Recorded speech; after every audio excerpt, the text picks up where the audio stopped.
Hey guys, welcome along to a very, very special edition of Off Script. We are delighted to be joined by an absolute legend, the WWE superstar.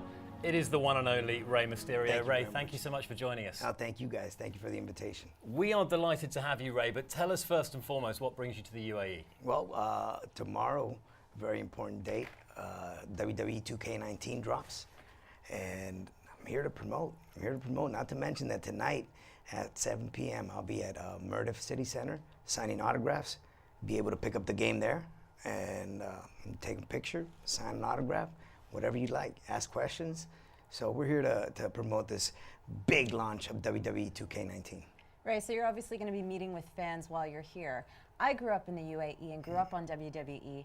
How did the UAE's fans stack up as the most fanatical in the world? Oh my God, it's incredible. This is actually my first time doing media here, so I've enjoyed every moment of it, and I can't wait till tonight where I actually get to interact with my fans in person, because I've heard nothing but incredible stories about the reaction of the fans. So I'm looking forward very much to tonight. I've seen a video on YouTube, I think the top 10 WWE pops, where the crowd just goes absolutely ballistic. The fans are famed for being absolutely fanatical. Oh my God, they're the best. Give us some stories of your interactions with them, because that is the lifeblood of you guys, isn't it? You know, I'm one of those wrestlers that I love interacting with my fans. I love listening to what they have to say, whether it's a good comment or a bad comment. I love to make things better and how to better myself, you know, as a professional. So 99% of the times they're always good reviews, but you know, I love to give them the time to take a picture, make a video, sign an autograph, you name it. And I've had the craziest requests, and I've had the most amazing bonds for fans just because they grew up watching Rey Mysterio. Any crazy requests that stood out to you? Has anyone followed you around wearing a mask? No, but I've signed anywhere from diapers to tennis shoes. You know, I think the most outstanding compliments that I've received from fans, just like we were talking a minute ago, about how a person, Rey Mysterio, can make something happen for certain people, you know, by just simply watching me on TV. I had a caller earlier that mentioned that, you know, every time that I was on TV, that was the time that him and his father bonded. You know, that to hear that is just, you know, gave me chills while I was hearing it. That and you know, other people that grew up watching me, and somehow I've guided them in the right direction instead of going in the wrong direction. So I'm truly happy to be able to do what I'm doing. 29 years of being in this profession, and still being able to do it. Amazing. Yeah. And you say 29 years, 14 you were when you started wrestling. 14 years You were a old. child prodigy, Rey. Yes, pretty much. Why wrestling? What drew you to that domain? It's in my DNA, without a doubt. My mom's younger brother, Rey Mysterio Sr., was at the time the only wrestler in the family, and I grew up around him at a very young age. So he didn't have any kids. I was like his kid. I saw him as my second father.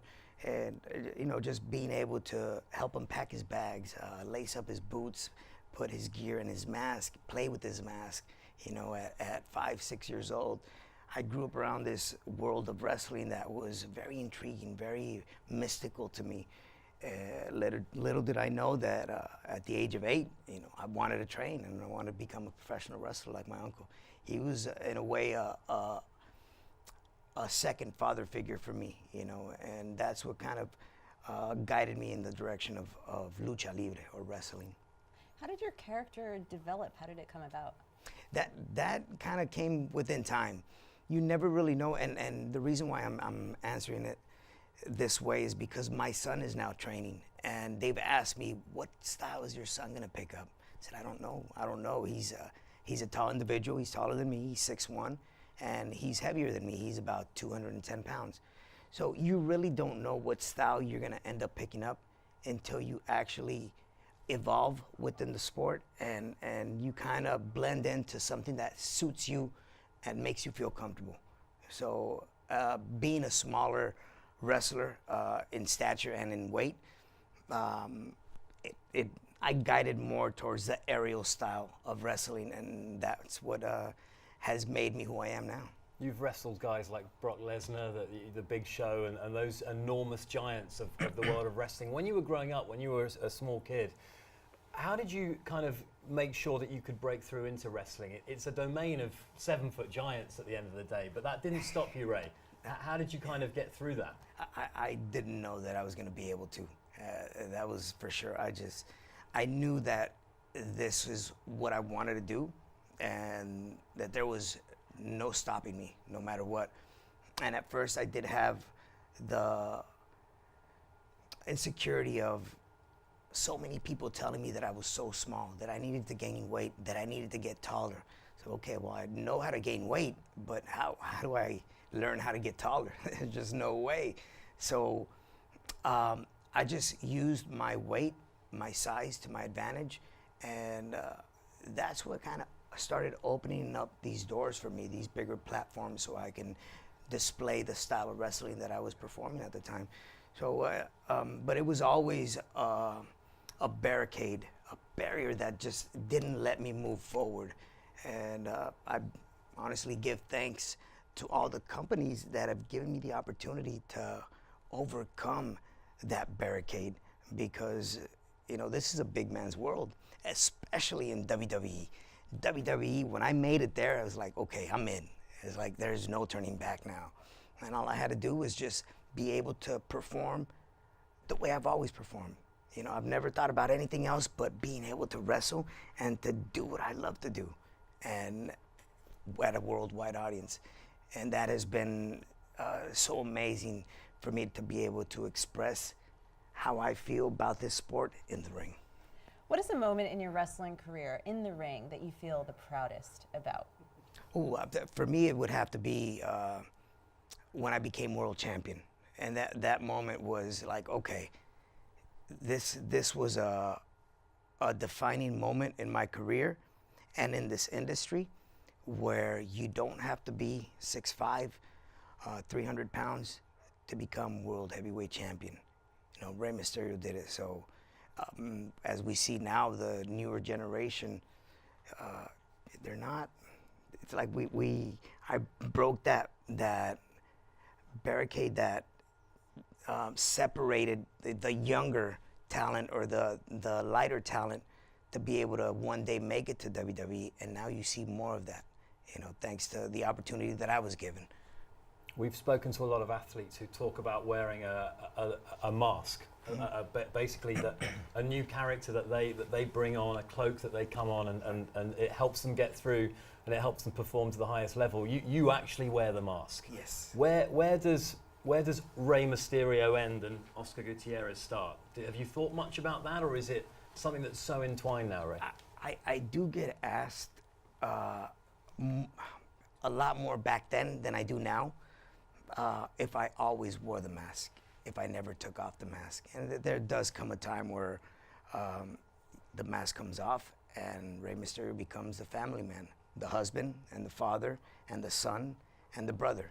So that happens, behind closed doors. After the event is over and I'm on my way back to the hotel, the mask comes off.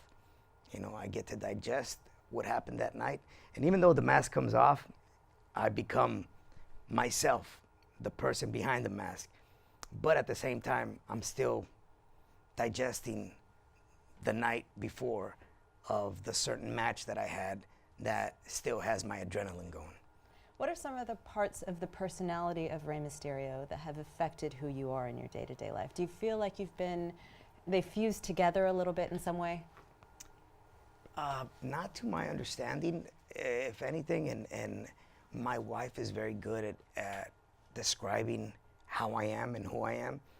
And she says that I'm pretty much the same person with and without the mask.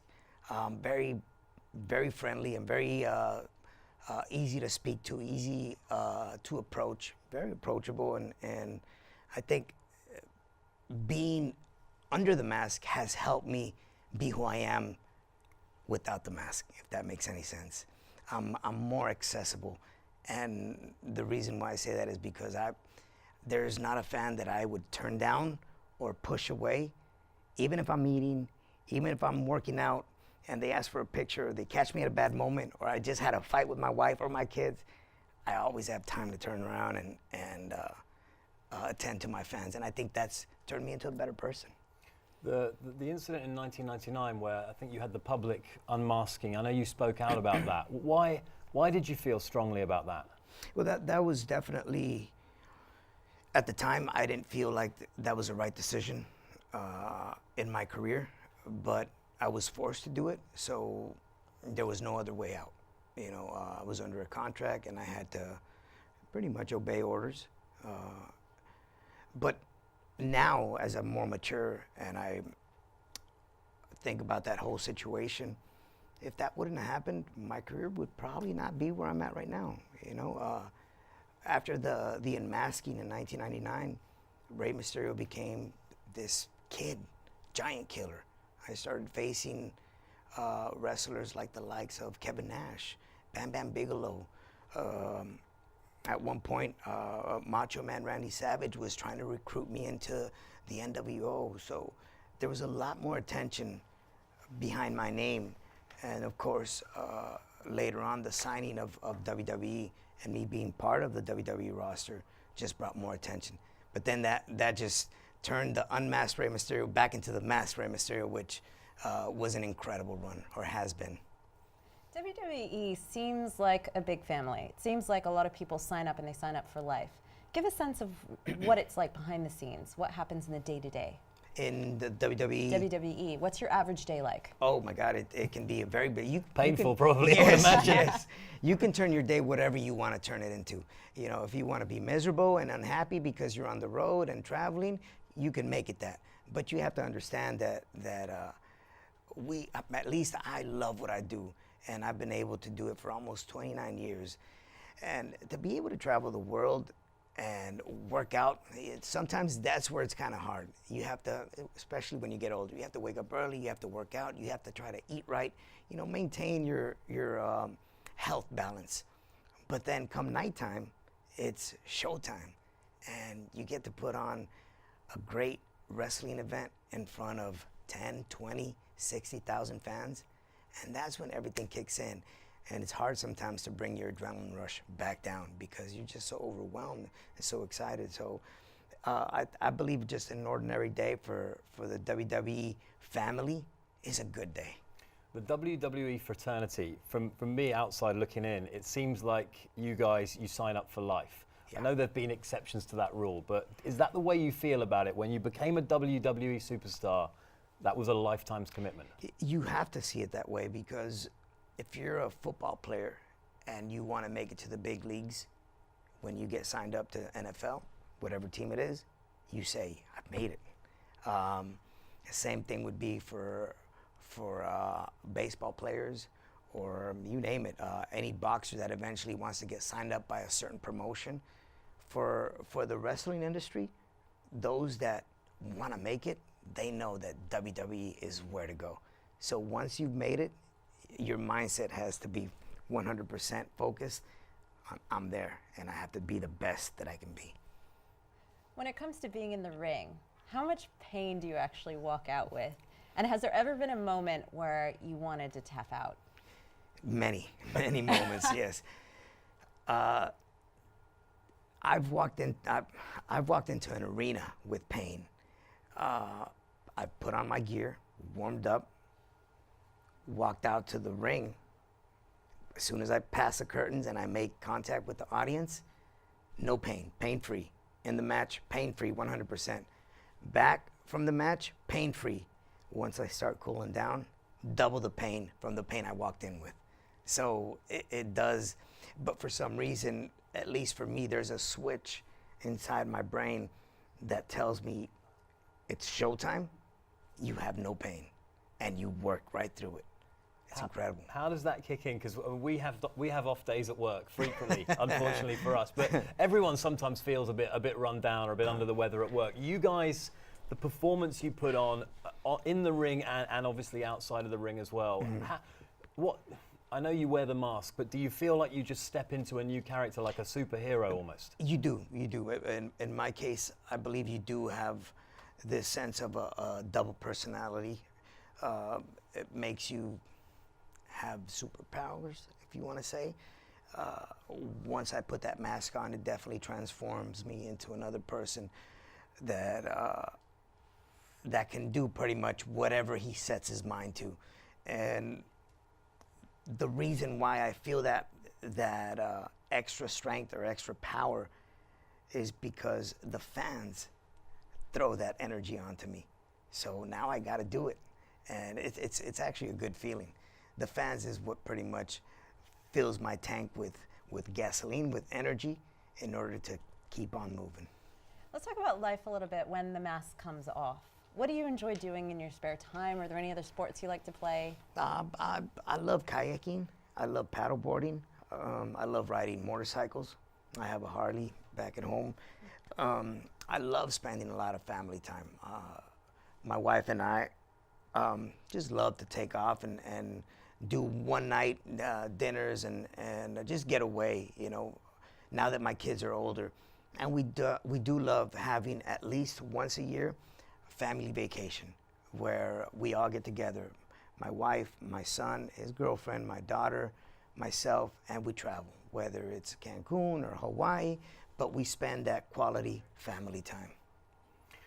A man who's definitely taken a leaf out of the WWE's book is Conor McGregor. I don't know if you're familiar with Conor McGregor in the UFC. There's a big fight this weekend, Ray, Yes. and I can't not ask you this question. It would be remiss of me not to ask. It's an amazing matchup, Yes, it is. Khabib against McGregor. Your thoughts on it and who you've got a hunch as to might win on the weekend? I'll tell you what, I've been a big Conor fan ever since he started, pretty much, and especially when he started predicting most of his fights. When I saw the Jose Aldo fight, I was like, wow, that really impressed me. That just blew my mind. So it can either go two ways. Either Khabib just goes out toe-to-toe with him, and if it doesn't work for Khabib, he's going to take him down, or Conor's going to knock him out really early. So I know Conor has a lot of power behind those fists, so I'm just, I want to see Conor win, but I think it can go either way. What do you think? I want to see Khabib win. I think Conor's gone a little too far in some of his recent press conferences, but True, he's that's a showman. very true. Yeah, he is. He is. But overall, I just hope it's a good fight because they both have the potential to put on a really good fight. And this is just number one. I'm sure there's going to be two and then possibly a three. There may well be. Listen, Ray, it's an absolute pleasure. Thank you very much. Rey Mysterio, Thank you. WWE superstar, right here on Off Script. You can catch the interview live from 5 o'clock tonight.